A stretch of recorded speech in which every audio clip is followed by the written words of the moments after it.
Welcome back to SK classes. आज मैं आप लोग को छत्रमिति के अंतर्गत घन और घनाभ, ठीक है, घन और घनाभ बताने जा रहा हूं, जिसका फॉर्मूला आज बहुत ही आसानी तरीका से आप इसको याद कैसे कर सकते हैं। आज का क्लास बड़ा इंटरेस्टिंग रहने वाला है, थोड़ा आप लोग ध्यान दीजिएगा इसमें। अब जैसे घन और घनाभ है, क्या यहाँ पे देखिए घन और घनाभ, पहले से मैं घन और घनाभ बना के रखा हूँ।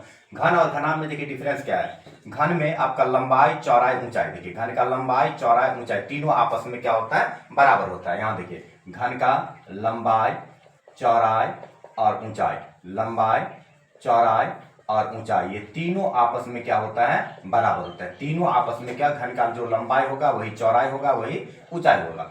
लेकिन घनाभ में ऐसा नहीं होता है। घनाभ का लंबाई L, चौड़ाई B और ऊंचाई H होता है, ठीक है। अब सबसे पहले देखिए घन घनाभ ये है क्या, तो घन का जितना भी देखिए घन में 6 फलक होते हैं और घनाभ में भी देखिए घन और घनाभ दोनों में, यहाँ पे देखिए इसीलिए मैंने दोनों को कॉमन कर दिया वो बीच में, ठीक है। घन इधर, घनाभ इधर रखे हैं, घन को मैंने लेफ्ट में रखा है, घनाभ को राइट में रखा है, और इस बीच में मैंने 3 चीज लिखा है, एक फलक, दूसरा शीर्ष, तीसरा किनारा या कोण, ठीक है। अब देखो घन और घनाभ में कितने फलक होते हैं, तो घन घनाभ में 6 फलक होते हैं, ठीक है।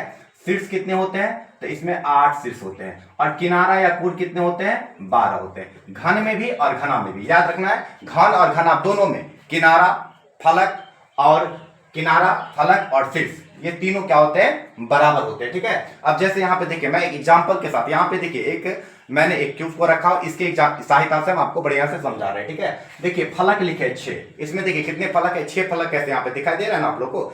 एक यहाँ पे देखिए, एक तो इधर है, तो 1 2 दोनों साइड में देखिए, 2 इधर 2 इधर, 2 2 4, एक ऊपर एक नीचा, कितना हो गया, 6 फलक, तो 6 फलक हो गया। समझ में आ रही है।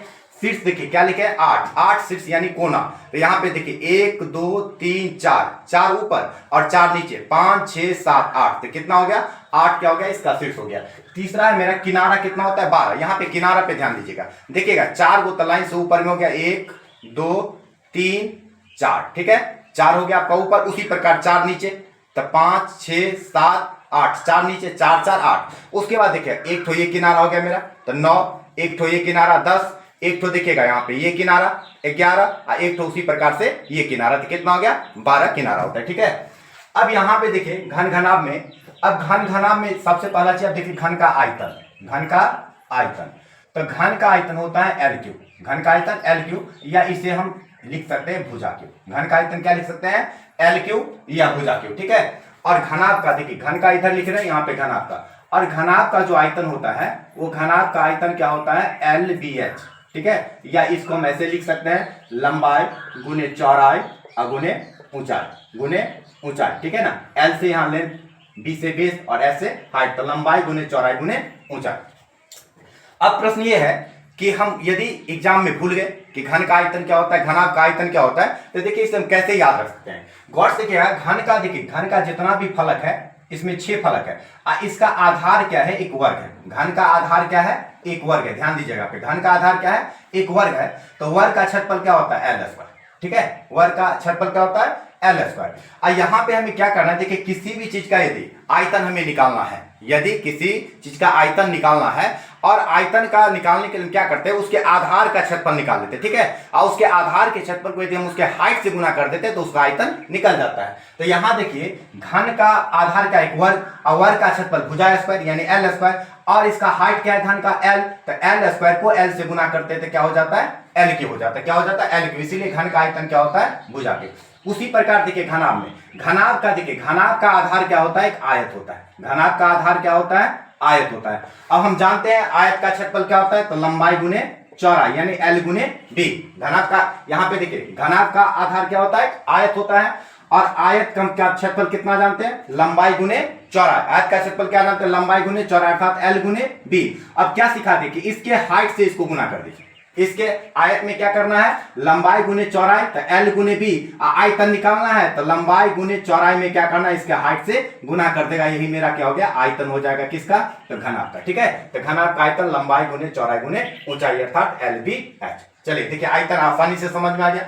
अब चलते हैं इसका पृष्ठीय क्षेत्रफल, तो घनाभ का पृष्ठीय क्षेत्रफल, घनाभ का पृष्ठीय क्षेत्रफल, तो घनाभ का पृष्ठीय क्षेत्रफल होता है 6L स्क्वायर, अर्थात इसको हम लिख सकते हैं 6 गुने भुजा स्क्वायर, 6 गुने भुजा स्क्वायर।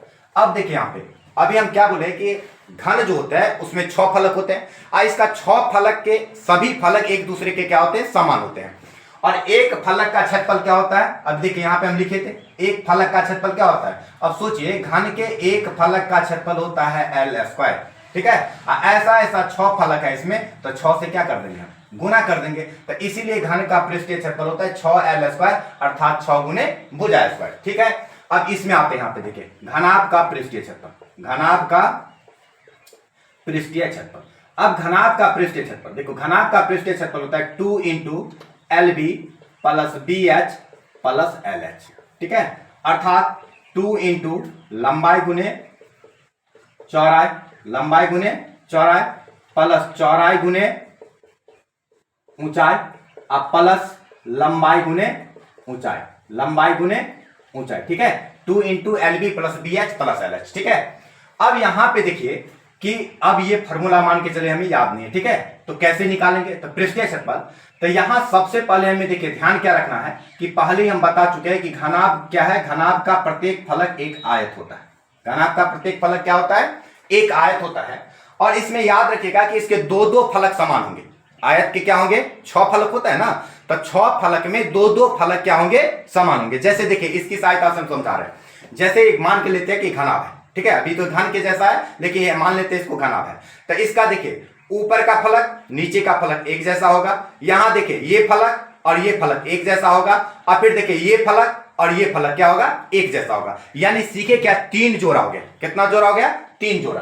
तो एक चीज देखिए यहां पे, जैसे मान चले एक आयत, चले पहले इधर वाला का ले लेते हैं, तो 2 को L गुने B, ठीक है। एक तो का ले लिए तो क्या हो जाएगा L गुने B, और दूसरा का क्या ले लिए, तो B गुने H, B गुने H क्या ले लिए। जैसे देखिए आपको ये बोर्ड दिखाई दे रहा है, ठीक है। तो ऐसे ही मान लेते हैं, तो एक तो इसका यदि लंबाई L है तो चौड़ाई क्या होगा इसका B। तो इस एक प्रकार का नीचे वाला का क्या हो गया L गुने B। इस साइड वाला का यदि हम निकाल रहे हैं तो इस साइड वाला का क्या हो जाएगा B, गुने इसका हाइट क्या है H, तो B गुने H। और तीसरे का क्या होगा, अब देखिए उस साइड वाला यदि निकाल रहे हैं दीवार का तो हो जाएगा L, हाइट क्या है H, तो फिर क्या हो जाएगा L गुने H, L गुने H। ऐसा ऐसा कितना है, तो सब में अभी जस्ट बोले आपको कि दो दो फलक होते हैं। तो यहाँ पे 2 गुने L गुने B, फिर यहाँ पे देखिए 2 गुने B गुने H, और फिर यहाँ पे क्या लिखेंगे हम 2 गुने L गुने H, 2 गुने L गुने H। अब देखिए हम सब से क्या करते हैं, 2 कॉमन, देखिए सब में 2 आ रहा है ना, तो 2 कॉमन ले लिए तो क्या हो गया बताइए। इसमें सब में से यदि हम 2 कॉमन ले लेते हैं तो इसमें बच गया LB, इसमें बच गया BH, और इसमें क्या बच गया LH, ठीक है। तो 2 × LB plus BH plus LH। तो इसलिए घनाभ का पृष्ठीय क्षेत्रफल क्या होता है, 2 × LB plus BH plus LH। देखिए आसानी से समझ में आ रही है। अब चलते हैं घन का विकर्ण। यहां पे देखिए घन का विकर्ण, तो घन का विकर्ण क्या होता है, √3l। क्या होता है, √3l, अर्थात √3 गुने भुजा, √3 गुने भुजा, ठीक है, √3 गुने भुजा, ठीक है। अब यहां पे देखिए घन का विकर्ण, अब घन का विकर्ण का कैसे निकालते हैं, देखिए यहां पे रूट लगा दिए, अब तीनों का स्क्वायर कर दीजिए, लंबाई चौड़ाई ऊंचाई का स्क्वायर जोड़ दीजिए। यहां पे देखिए तो लंबाई L स्क्वायर, चौड़ाई भी L स्क्वायर, अब प्लस ऊंचाई भी L स्क्वायर, कितना हो गया, यहाँ पे देखिए एक तो L स्क्वायर, एक 2L स्क्वायर है, एक 3L स्क्वायर, ठीक है। तो 3L स्क्वायर हो गया रूट में। अब देखिए 3 का तो वर्गमूल नहीं निकलेगा तो √3 रह जाएगा, L स्क्वायर का वर्गमूल क्या हो जाएगा L, तो इसलिए घन का विकर्ण क्या होता है, √3l, ठीक है। इसी प्रकार से यहाँ पे देखिए अब घनाभ का विकर्ण निकालना है, तो घनाभ का विकर्ण, घनाभ का विकर्ण, तो घनाभ का विकर्ण क्या हो जाएगा, यहाँ पे देखिएगा क्या सीखा है अभी, लंबाई चौड़ाई ऊंचाई का स्क्वायर करके जोड़ देना है रूट के अंतर्गत, ठीक है। तो रूट अंडर क्या हो जाएगा, लंबाई है तो L स्क्वायर, चौड़ाई B है तो यहाँ पे देखिए क्या लिखेंगे, root under L square plus B square और plus H square. Root under क्या हो गया, L square plus B square plus H square, ठीक है। या इसको हम ऐसे भी लिख सकते हैं, रूट अंडर लंबाई स्क्वायर प्लस चौड़ाई स्क्वायर और प्लस ऊंचाई स्क्वायर, प्लस ऊंचाई स्क्वायर, हो गया घनाभ का विकर्ण। अब घन घनाभ में कभी कभी क्वेश्चन में रहता है कि चारों दीवार का क्षेत्रफल का चर्चा रहता है, यानी नीचे वाला फर्श और छत को छोड़ करके चारों दीवार का क्षेत्रफल। तो ऐसी सिचुएशन में यहाँ पे देखिए जैसे चारों दीवार, यदि कोई कमरा है या कोई घर है, यदि घनाभ के आकार का है तो चारों दीवार का क्षेत्रफल क्या होगा, चारों दीवार का क्षेत्रफल, चारों दीवार का क्षेत्रफल। अब यहां पे देखते हैं चारों दीवार का क्षेत्रफल, तो इसका सूत्र होता है 2h × L प्लस बी, 2h × L प्लस बी।